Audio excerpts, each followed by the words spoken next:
हम लोग आज इटली के एकीकरण से संबंधित जो व्याख्यान है उसका हम लोग आज उसको फिर से एक बार आपको बताएंगे। देखिए, इटली जो है एकीकरण से पहले मतलब जो उसका एकीकरण का टाइम है वह 90th सेंचुरी में 1815 से शुरू होता है और 1871 में जाकर के पूर्ण होता है। तो 1815 से पहले इटली जो है एक तरीके से अविभाजित था और कई प्रांतों में विभक्त था, कई क्षेत्रों में विभक्त था।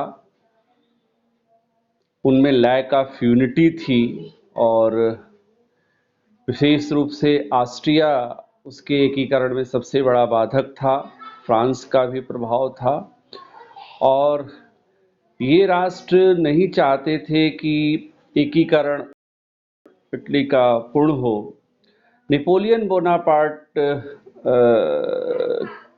जब सत्ता में आता है, हम लोगों ने देखा तो फ्रांस की क्रांति का जो आदर्श था, स्वतंत्रता, समानता और बंधुत्व और राष्ट्रीयता, उसका प्रसार पूरे यूरोप में हुआ था और इटली पर भी उस पड़ा था। इटली वासियों के मन मस्तिष्क में राष्ट्रीयता की भावना जागृत हुई थी, एकता की भावना जागृत हुई थी। लेकिन जब नेपोलियन बोनापार्ट ने इटली पर अधिकार करने की कोशिश की, उसको अपना मतलब कह सकते हैं कि उसको ऑक्युपाइड करने की कोशिश की, उसका अपने साम्राज्य में मिलाने की कोशिश की। और तो इटली वासियों के अंदर जो एक तरीके से लैक ऑफ यूनिटी थी, उसमें एकता की भावना जागृत हुई, राष्ट्रीयता की भावना जागृत हुई। और नेपोलियन बोनापार्ट का जब अंत हुआ 1815 में वाटरलू के युद्ध में हम लोगों ने देखा, तो उसके अंत होने के बाद एक आशा की किरण जो चल रहा था, एकीकरण का प्रयास, उसमें नया सवेरा दिखाई पड़ा। लेकिन 1815 में नेपोलियन बोनापार्ट के अंत होने के बाद से जो यूरोप की व्यवस्था थी, उसको एक तरीके से नए सिरे से निर्धारित करने के लिए, समस्याओं के निस्तारण के लिए जो है समस्याओं के निस्तारण के लिए वीना कांग्रेस 1815 में ऑस्ट्रिया की राजधानी वियना में एक कॉन्फ्रेंस हुआ।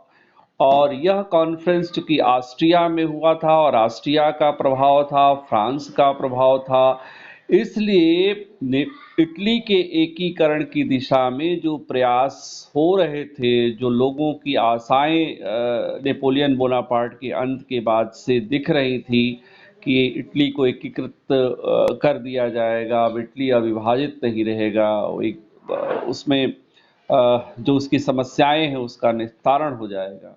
लेकिन इस पर गहरा आघात पहुंचा और वीना कांग्रेस के द्वारा इटली के एकीकरण इटली को 3 भागों में विभाजित कर दिया गया, 3 पार्ट में विभाजित कर दिया गया: उत्तरी इटली, मध्य इटली और दक्षिण इटली। उत्तरी इटली का जो इलाका था, लोम्बार्डी और वेनेशिया, उसको ऑस्ट्रिया के अधिकार में दे दिया गया। मध्य इटली का जो इलाका था वह पोप के नियंत्रण में दे दिया गया और दक्षिणी इटली का जो इलाका था, मूल रूप से जो आपका नेपल्स और सिसिली था, उसको फ्रांस के नियंत्रण में दे दिया गया। तो इस तरह से इटली को 3 भागों में वीना कांग्रेस के द्वारा विभाजित कर दिया गया और यहीं से जो राष्ट्रीयता एकीकरण की दिशा में जो प्रयास हो रहे थे वो और पहले से तीव्र हो गए, तेज हो गए। और इस दिशा में मैजिनी ने, काबूर ने, पीडमॉन्ट का शासक विक्टर इमैनुअल द्वितीय ने और आपका जो है गैरिबाल्डी ने महत्वपूर्ण योगदान दिया और जो है इटली 1871 में जाकर के एक कंप्लीट जो है राष्ट्र बनने में, एकीकृत होने में सफलता प्राप्त कर सका। ठीक है, अब इसके बाद हम लोग इसको 3 चरण में, 3 स्टेज में हम इसको बांट करके अध्ययन करते हैं। इस दिशा में जो प्रयास हुए, सबसे पहला नाम आता है मैज़नी का। मैज़नी एक कार्बोनरी संस्था का, एक गुप्त संस्था थी, उसका सदस्य था। कार्बोनरी जो है गुप्त संस्था थी जो इटली वासियों के मन मस्तिष्क में राष्ट्रीयता की भावना का संचार कर रही थी, एकीकृत होने का संदेश दे रही थी। इस कार्बोनरी संस्था का जो है मैज़नी मेंबर था और वह इससे बहुत प्रभावित हुआ था, इसलिए उसने जो है कह सकते हैं कि इस दिशा में प्रयास किया। 1830 में फिर फ्रांस की क्रांति हुई जिसका प्रभाव इटली पर भी पड़ा। मैज़नी इसने इस क्रांति में पार्टिसिपेट किया था, उसको जेल की सजा भी काटनी लग पड़ी, लेकिन जब वह जेल से बाहर आता है तो उसने इटली वासियों के मन मस्तिष्क में एकीकरण की भावना को जागृत करने के लिए, राष्ट्रीयता की भावना का संचार करने के लिए एक संस्था बनाई। उसका नाम था यंग इटली, युवक इटली। ठीक है, उसका यह मानना था कि युवाओं में वह शक्ति है, यंग जनरेशन में वह शक्ति है जो इटली को एकीकृत कर सकती है, इटली को एक राष्ट्र का स्वरूप प्रदान कर सकती है। युवाओं में वह कहता था, युवाओं को नेतृत्व प्रदान कर दो। युवाओं में वह शक्ति है जो गांव से लेकर शहर तक, घर घर से लेकर के गांव के एक एक घर से लेकर के शहर के एक एक घर तक ये स्वतंत्रता की ज्वाला जागृत करेंगे, राष्ट्रीयता की भावना का संचार करेंगे। उसका ये भी मानना था कि जो राष्ट्रीयता की भावना का संचार होता है वह जो है एक तरीके से शहीदों के रक्त से संचित किया जाता है, शहीदों के रक्त से ही उसका प्रसार होता है। वह इस बात को लोगों में एक तरीके से अपने विचारों के माध्यम से, यंग इटली के माध्यम से इस मैसेज को देना चाहा कि हमारा इटली अति प्राचीन रहा है और जिसकी वैभव जो है बहुत विशिष्ट रही है, रोम का वैभव बहुत अच्छा रहा है। इटली एक समय पुनर्जागरण का केंद्र था। इटली में विज्ञान हो, साहित्य हो, कला हो, सबका विस्तार से जो है डेवलपमेंट हुआ था। वह यूरोप को मार्ग दिखाने वाला था और आज इटली इस स्थिति में पहुंच गया है कि उसके पास न तो अपना राष्ट्रीय झंडा है, न तो कोई राष्ट्रीय लिपि है, न तो कोई राष्ट्रीय भाषा है, न तो कोई राष्ट्रीय केंद्रीय प्रशासन है। यह बहुत विचित्र विडंबना है। इसको दूर करने के लिए, इटली को एक राष्ट्र के रूप में एकीकृत करने के लिए हम सबको आगे आना होगा और इसके लिए वह जो है युवाओं के हाथ में नेतृत्व प्रदान करना चाहता था, युवाओं से वो अपेक्षा करता था, युवाओं का आह्वान करता था कि आप जो है आगे आइए और इस दिशा में प्रयास करिए। उसके विचारों का प्रसार इतना तेजी से हुआ कि देखते ही देखते जो है यंग इटली के कई मेंबर, हजारों मेंबर बन गए और लोग उसमें प्रसार करने लगे। इसी बीच 1848 में 1848 में फ्रेंच रिवॉल्यूशन फिर हुआ और उसका जो है प्रसार यूरोप पर भी पड़ा, इटली की स्वतंत्रता आंदोलन पर भी पड़ा कह सकते हैं। और ऑस्ट्रिया में जो लोम्बार्डी और वेनेशिया का जो क्षेत्र था वहाँ की जनता में भी खुशी की लहर दौड़ गई, क्योंकि इससे ऑस्ट्रिया का चांसलर मेटरनिख सत्ता से पदच्युत कर दिया गया, उसको देश छोड़ करके भागना पड़ा। लेकिन विद्रोहियों के, स्वतंत्र आंदोलनकारियों के आंदोलन को ऑस्ट्रिया ने अपने सैनिक ताकत के बल पर दबा दिया। हालांकि इस 18 क्रांति के फ्रांस की क्रांति के प्रभाव से यह बात जरूर स्पष्ट हो गई, अब इटली वासियों के मन मस्तिष्क में आ गई कि इटली के एकीकरण की दिशा में सबसे बड़ा जो अवरोधक है, जो रुकावट है, जो बाधा है, वह ऑस्ट्रिया है। इसलिए ऑस्ट्रिया से हमें जो है लड़ना होगा। ऑस्ट्रिया को बिना हराए, बिना उसको अलग थलग किए इटली का एकीकरण पूर्ण नहीं हो सकता है। इसके बाद हम देखते हैं कि पीडमांड का शासक विक्टर इमैनुअल द्वितीय, जो इटली के एकीकरण का समर्थक था, बहुत ही ऑनेस्ट था, बहुत ही ईमानदार था, कर्मठ था, योग्य था और लोकतंत्र, वैधानिक राज सत्ता और लोकतंत्र का हिमायती था। इसलिए उसने जो है पब्लिक उससे खुश होकर के उसको राजा की उपाधि देती है और काबूर का अभ्युदय होता है, उसका उदय होता है। काबूर जो था वह एक अच्छा सेनापति रह चुका था, वह भी वैधानिक सत्ता और इंग्लैंड की संसदीय जो प्रणाली था उसका समर्थक था और सैनिक रहने के कारण विभिन्न प्रशासनिक पदों पर काम कर चुका था। इसलिए उसको बड़ा ही अच्छा एक्सपीरियंस था और इटली के लोकतंत्र में उसका विश्वास था, अटूट आस्था थी। इसलिए वह इंग्लैंड का विक्टर इमैनुअल का प्रधानमंत्री बनता है, पिडमॉन्ट का प्रधानमंत्री बनता है। अब प्रधानमंत्री बनने के बाद वह इटली को एकीकृत करने के लिए नए सिरे से प्रयास शुरू करता है। जो मनोभावना इटली वासियों के मन मस्तिष्क में एकीकरण को लेकर के मैज़नी ने जगाई थी, उसको परिपूर्ण करने का श्रेय, उसको पूर्ण करने का श्रेय जो है काबूर को जाता है। उसने सबसे पहले इस बात को महसूस किया कि आत्मनिर्भरता, चाहे वो आर्थिक क्षेत्र में हो, चाहे प्रशासनिक क्षेत्र में हो, चाहे सैनिक क्षेत्र में हो, यह किसी भी देश की प्रगति के लिए, विकास के लिए बहुत आवश्यक है। इसलिए उसने सबसे पहले आर्थिक सुधार किए, व्यापारिक सुधार, कृषि, व्यापार, वाणिज्य में सुधार किए, ट्रेड और कॉमर्स में सुधार किए और आपका शिक्षा के क्षेत्र में सुधार किए, सैनिक क्षेत्र में सुधार किए, सैनिकों को ट्रेंड किया और जो है आत्मनिर्भर जब पीडमॉन्ट बना, विकास के पथ पर चल पड़ा, तो उसने फिर अपनी वैदेशिक नीति को इस प्रकार से निर्धारित किया कि ऑस्ट्रिया को अलग थलग कर दिया जाए, यानी कि जो उसके मित्र राष्ट्र हैं उससे भी अलग थलग कर दिया जाए और ज़रूरत पड़ने पर ऑस्ट्रिया के खिलाफ अगर युद्ध हो तो हम उसके विरोधी राष्ट्रों का मदद प्राप्त कर सकें। इस योजना पर काबूर काम करने लगा और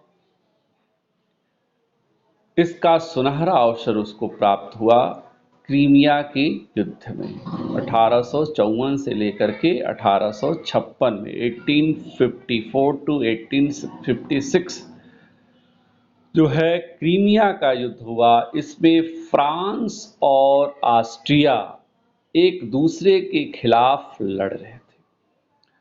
फ्रांस 1854 से लेकर के 1856, 1854 टू 1856 क्रीमिया का युद्ध हो रहा था, है ना। अब इस क्रीमिया के युद्ध में फ्रांस और ऑस्ट्रिया एक दूसरे के खिलाफ लड़ रहे थे। यह सबसे सुनहरा अवसर देखा काबूर ने ऑस्ट्रिया को के खिलाफ। उसने फ्रांस की मदद करी, सैनिक मदद की। इसके बाद जब क्रीमिया का युद्ध समाप्त हुआ तो पेरिस संधि हुई। उसके बाद से समस्याओं के निस्तारण के लिए जेनेवा में कॉन्फ्रेंस हुआ। उस कॉन्फ्रेंस में किसने भाग लिया? प्रशा को भी आमंत्रित किया गया, इटली पीडमॉन्ट काबूर को भी आमंत्रित किया गया। इस सम्मेलन में काबूर ने अपनी बात तार्किक तरीके से रखते हुए ऑस्ट्रिया को इटली के एकीकरण की दिशा में सबसे बड़ा अवरोधक माना और अपेक्षा की कि इटली के एकीकरण के लिए यूरोपीय राष्ट्रों को हमें मदद करनी चाहिए। फ्रांस का जो सम्राट था नेपोलियन बोनापार्ट थर्ड, वह जो है काफ़ी इससे प्रभावित हुआ और फिर इटली और फ्रांस, पीडमांड और फ्रांस के बीच एक समझौता हुआ 1858 में, प्लॉम्बियर्स का समझौता। 1858 में जो समझौता हुआ उसको कहा जाता है प्लॉम्बियर्स का समझौता।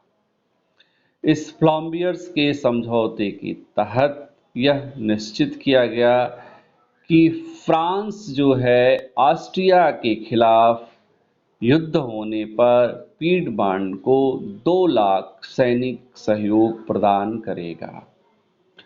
इसके बदले में पीडमांड ने यह निर्णय लिया कि निस और सेवाय का जो क्षेत्र है वह फ्रांस को प्रदान कर दिया जाएगा। यह प्लॉम्बियर्स का समझौता इटली के लिए, पीडमांड के लिए, इटली के एकीकरण की दिशा में निर्णायक साबित हुआ, क्योंकि युद्ध की तैयारी काबूर कर रहा था और ऑस्ट्रिया काबूर के इस चाल से असफल था, मतलब अनभिज्ञ था। और इसका सबसे बड़ा आपको देखिए फायदा ये हो रहा है कि काबूर के इशारे पर लोम्बार्डी और वेनेशिया, उत्तरी इटली का जो इलाका था लोम्बार्डी और वेनेशिया, जो ऑस्ट्रिया के अधिकार में था, काबूर के इशारे पर वहां की जनता ने आंदोलन शुरू कर दिया, विद्रोह शुरू कर दिया। वे पीडमांड में शामिल होने के लिए आंदोलन करने लगे। ऐसा प्रारंभ होने पर ऑस्ट्रिया ने इसके लिए काबूर को जिम्मेदार ठहराया और बिना किसी तैयारी के उसने पीडमांड पर अटैक कर दिया, सैनिक कार्रवाई कर दी।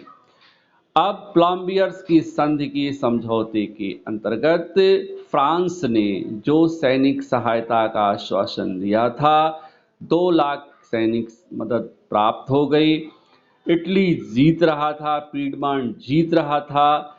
तभी ऑस्ट्रिया ने कूटनीतिक चाल चलते हुए फ्रांस को युद्ध से अलग होने के लिए राजी कर लिया, यह कहते हुए कि अगर इटली का एकीकरण पूर्ण होता है तो आपकी सीमाएं, फ्रांस की सीमाएं इटली से लगती हैं, यह फ्रांस के हित में नहीं होगा। परिणाम स्वरूप दोनों ही के बीच, यानी इटली और ऑस्ट्रिया के बीच अब जो संधि हो रही है 1858 में, वह जो 1800 इटली जो है जूरिक की जो संधि हो रही है, वह जो संधि हो रही है 1859 में, इस संधि के द्वारा इटली जो है को निश्चित रूप से कुछ न कुछ लाभ हुआ। जो लोम्बार्डी का इलाका था वह लोम्बार्डी पीडमांड में शामिल कर लिया गया, लेकिन वेनेशिया का जो क्षेत्र था उसको अभी भी ऑस्ट्रिया के नियंत्रण में रहने दिया गया। इसके अलावा इस जूरिक की संधि में ये भी कहा गया कि निस और सेवाय का जो क्षेत्र फ्रांस को प्लॉम्बियर्स के समझौते के द्वारा दिए जाने की बात कही गई थी, इस संधि के द्वारा भी पीडमांड फ्रांस को निस और सेवाय का क्षेत्र प्रदान करेगा। तो ज्यूरिख की जो संधि थी वह इटली के एकीकरण की दिशा में बढ़ता हुआ एक कदम था, क्योंकि इसके माध्यम से जो उत्तरी इटली का इलाका था लोम्बार्डी, वह अब पीडमांड के नियंत्रण में आ गया। अब जो बच रहा है इटली के एकीकरण के लिए, वह बच रहा है वेनेशिया का इलाका, और वह बच रहा है मध्य इटली का इलाका, वह बच रहा है दक्षिणी इटली का नेपल्स और सिसिली का इलाका। ठीक है। अब इसके बाद से काबूर ने प्रयास किया कि मध्य इटली में जो है आंदोलन हो रहा था और मध्य इटली की जनता पीडमांड में शामिल होने के लिए प्रयासरत थी। इसके लिए काबूर ने जनमत संग्रह कराया। 1860 में जो जनमत संग्रह यानी जनता का व्यूज जो है वो अस्तित्व में आया और टस्कनी है, मोडेना है, पार्मा है जैसे क्षेत्र जो है वे पीडमांड में शामिल होने के लिए पक्ष में उन्होंने अपना मत व्यक्त किया। इस प्रकार से 1860 में मध्य इटली भी पीडमांड के अंतर्गत शामिल कर लिया गया। तो इस तरह से 1860 में मध्य इटली का क्षेत्र, लोम्बार्डी का क्षेत्र पीडमांड में शामिल कर लिया गया और 1861 में 1861 में फिर पीडमांड के शासक विक्टर इमैनुअल द्वितीय को इटली का एक तरीके से राजा स्वीकार कर लिया गया।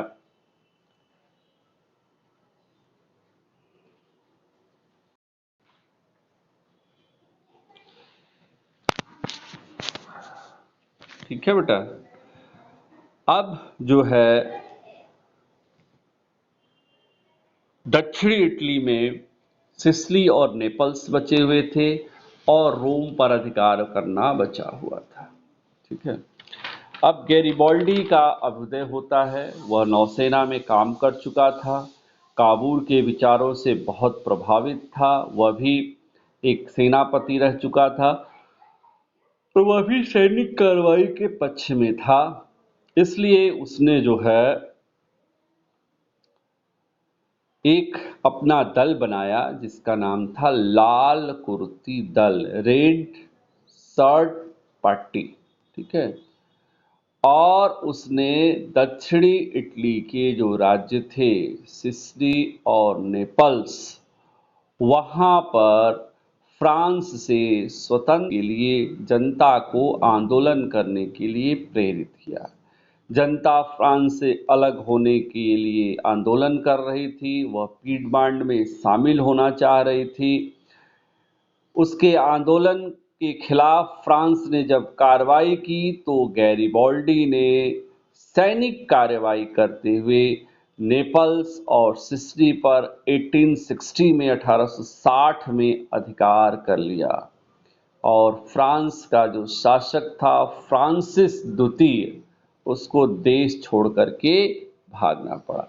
इस तरह से 1860 तक 1860 तक आपका गैरिबाल्डी, काबूल और मैज़िनी के प्रयास से केवल वेनेशिया और रोम को छोड़ करके संपूर्ण जो है क्षेत्र एकीकृत हो चुका था और इसी एकीकृत की दशा में इटली की संसद के द्वारा 1861 में 1861 में विक्टर इमैनुअल द्वितीय को इटली का शासक, इटली का राजा स्वीकार कर लिया गया।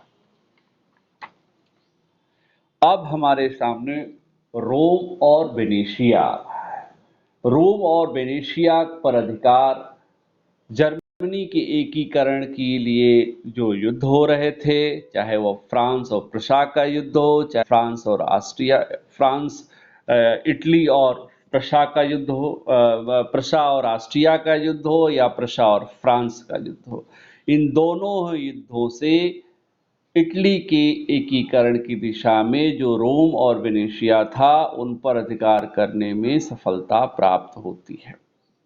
जर्मनी के एकीकरण को प्रश्न को लेकर के 1866 में 1866 में इटली और प्रशा के बीच प्रशा और ऑस्ट्रिया के बीच युद्ध हो रहा था और इस युद्ध में प्रशा का पक्ष जो है इटली ने लिया और इस युद्ध में जब प्रशा की विजय प्राप्त हुई तो ऑस्ट्रिया के अधिकार आने वाले वेनेशिया के क्षेत्र को पीडमांड को प्रदान कर दिया गया। यानी पीडमांड अब जो है 1866 में इटली के अंतर्गत शामिल कर लिया गया। इसी तरह से 1870 में जर्मनी के एकीकरण के प्रश्न को लेकर के ही फ्रांस और प्रशा के बीच युद्ध चल रहा था। युद्ध में फ्रांस पराजित हो रहा था और उसने इस मुकाबले के लिए रोम से अपनी सेनाएं मंगाई थी सेडेवा के युद्ध में फ्रांस के खिलाफ। और जब रोम से फ्रांसीसी सेनाएं हटी तो इस अवसर का लाभ उठाते हुए इटली ने रोम पर अधिकार कर लिया। इस तरह से 1870 तक 20 सितंबर 1870 तक इटली का एकीकरण पूर्ण हो गया। वेनेशिया हो या रोम हो या फिर उत्तरी इटली कह सकते हैं या मध्य इटली या फिर दक्षिणी इटली, ये तीनों ही क्षेत्रों के क्षेत्र संयुक्त हो गए। अब इटली एक राष्ट्र बन गया, एक संविधान उसका था, एक नेशनल लैंग्वेज थी, एक नेशनल लिपि थी, एक नेशनल झंडा था उसके पास, एक राष्ट्रीय सम्राट था, एक शासक था। इस प्रकार से 1871 में 2 जून 1871 को विक्टर इमैनुअल द्वितीय इटली का राजा बना और उसने प्रजा को संबोधित करते हुए बात कही कि अब इटली एक है, संयुक्त है। इटली के एकीकरण का कार्य पूर्ण हो चुका है और अब इटली जो है एक एकीकृत मजबूत राष्ट्र बन चुका है। इस तरह से इटली का एकीकरण मैजनी के विचारों से, विक्टर इमैनुअल की सूझबूझ से, काबूल की सैनिक कूटनीति और कार्रवाई से, गैरिबाल्डी के भी सूझबूझ कूटनीति और सैनिक जो है कार्रवाई से इटली जो है एक राष्ट्र बनने में सफल हुआ, एक एकीकृत राष्ट्र बनने में सफल हुआ। इटली का एकीकरण पूर्ण हुआ। ठीक है बेटा।